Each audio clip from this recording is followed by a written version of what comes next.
சுக்கு மிளகு குழம்பு எப்படி செய்துந்தாங்க பார்க்க போகிறோம். முதல்ல ஒரு சுக்கு எடுத்துக்கோங்க.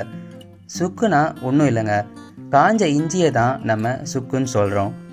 ஸ்டவ்வை நல்லா ஹை ஃப்ளேமில் வச்சுட்டு சுக்கை நல்லா கருகிற அளவுக்கு ஒரு 5 மினிட்ஸ் நல்லா ஹீட் பண்ணிக்கோங்க.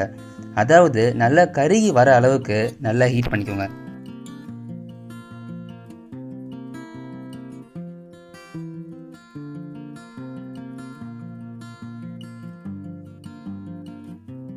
தேவையான பொருட்கள்: பூண்டு, வெங்காயம், கடுகு, மிளகு, புளித்தண்ணி, கருகின சுக்கு, கருவேப்பிள்ளை, கல்லுப்பு, மிளகாய்த்தூள், மஞ்சத்தூள்.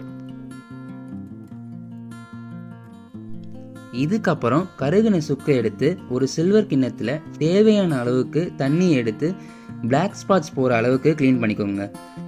குறைந்தபட்சம் 5 நிமிடங்கள் நல்லா வாஷ் பண்ணிக்கோங்க.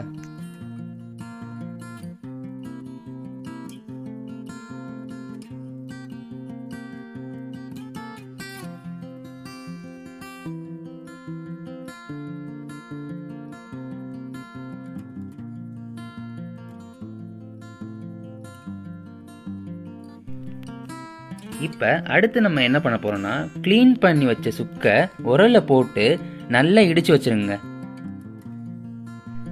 இப்போ ஒரு கடாய் எடுத்து தேவையான அளவுக்கு நல்லெண்ணெயை ஊற்றிக்கோங்க. ஊற்றின பிறகு சின்ன வெங்காயம் ஆட் பண்ணிக்கோங்க. கூட கருவேப்பிள்ளையும் ஆட் பண்ணிக்கோங்க. ஆட் பண்ண பிறகு சின்ன வெங்காயம் மாநிறமாக வர அளவுக்கு நல்லா ஃப்ரை பண்ணிக்கோங்க.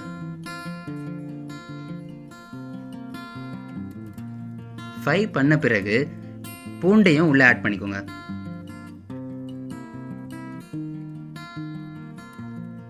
அதுக்கப்புறம் மிளகாய் ஆட் பண்ணுங்க.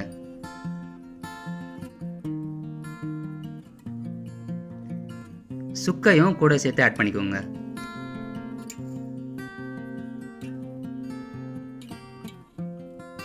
நல்லா வறுத்த பிறகு ஒரு 5 மினிட்ஸ் நல்லா ஆற வச்சுக்கோங்க.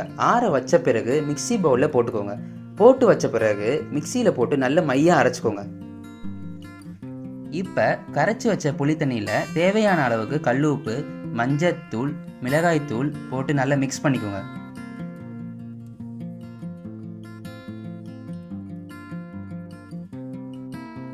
கடாய் எடுத்து தேவையான அளவுக்கு நல்லெண்ணெயை ஊற்றிக்கோங்க. ஊற்றின பிறகு கடுகையும் உள்ளே ஆட் பண்ணிக்கோங்க. கடுகு வெடித்து வந்த உடனே கருவேப்பிலையும் ஆட் பண்ணிக்கோங்க. ஆட் பண்ண பிறகு மைய அரைச்சி வச்ச பேஸ்ட்டையும் உள்ளே ஆட் பண்ணிக்கோங்க. 2 to 5 மினிட்ஸ் நல்ல பச்சை வாசனை போகிற அளவுக்கு நல்லா வறுத்துக்கோங்க. கரைச்சி வச்ச புளி தண்ணியை உள்ளே ஆட் பண்ணிக்கோங்க. ஆட் பண்ண பிறகு குழம்பு திக்னஸ் வர அளவுக்கு நல்லா கொதிக்க விட்டுக்கோங்க. கொதி வந்த உடனே உள்ளே கொத்தமல்லியை ஆட் பண்ணிக்கோங்க. கொத்தமல்லியை உள்ளே ஆட் பண்ணிட்டீங்கன்னா உங்களுக்கான சுவையான சுக்கு மிளகு குழம்பு ரெடி.